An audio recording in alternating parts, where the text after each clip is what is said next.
Raymond was the youngest of 5 children, and 3 of his older siblings have had dementia or Alzheimer's. He had a brother who was 10 years older and a brother who was 16 years older, and both of them had young onset Alzheimer's, and that both brothers died with the disease, and Raymond now has it. Sometimes it is funny when, you know, like even now when, you know, you go to the shops and I put bananas on the list and you come back with 21 bananas. Because I haven't said specifically how many bananas. I think it was only 12, not 21. No, it was 21, I counted them. That was last week. Because I counted them and remember? Right.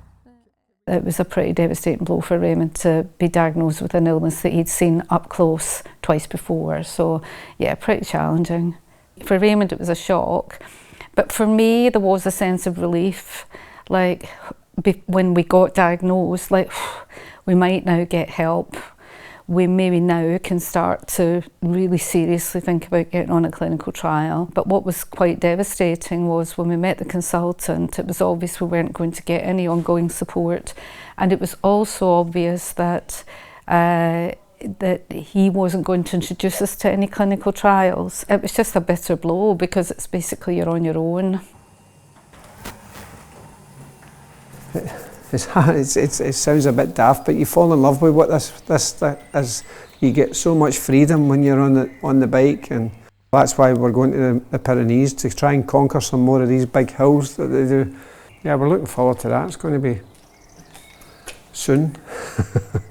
But yeah, it's a fantastic thing to have. The camaraderie, you know, with the other people that you're with, it's a big uplifting thing in a way, you know. It does become part of you. As I googled Scottish Brain Sciences, got their email address, emailed them directly, got an email back, got an email then from Craig saying come and see us. And for the first time, I really felt there was some hope. It wasn't like I thought, oh, you know, I'm going to get a solution here, but I just felt there was something to work towards. Maybe we would get more time. What Professor Ritchie was saying that resonated with me was this doesn't start when you're, you know, maybe 70 or 80. This starts when you're younger and it's there.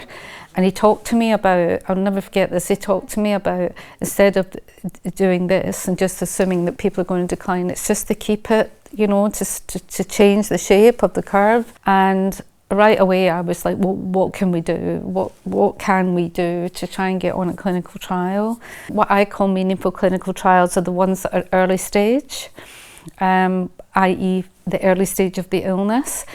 I would say in the last 6 months we've seen a fair bit of deterioration. So I'm no longer thinking necessarily, my focus isn't that we're going to get on a clinical trial, but it is more about, right, okay, what can we do to make sure that we do as much as we can to help this cause and this, you know, this rotten illness basically, because there is no hope without research. There's just absolutely none. I know I keep using the word that gives us hope, but at the time it just felt, not just that somebody was listening, but somebody was as interested in finding a solution as I was, okay? No promises, you know, there was none of that, no false hopes, none of that. If there's something out there, you know, I was in the right place to find it. To engage with Scottish Brain Sciences is the only way that we were ever going to find a road through this. And what's driving me now is really finding ways to support the future generations, and because it's such a sore subject, and turn it into something positive rather than negative. So that's what's driving us now. If Professor Ritchie were to say to me, you know, Alison, there's this clinical trial, Raymond made the benchmark, and we would just go on it.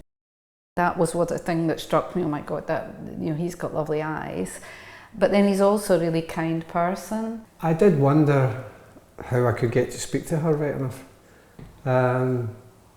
But yeah, caught my eye, and I was like, wanting to know a little bit more about her and whatever else. Yeah, I'm scared. I am really scared.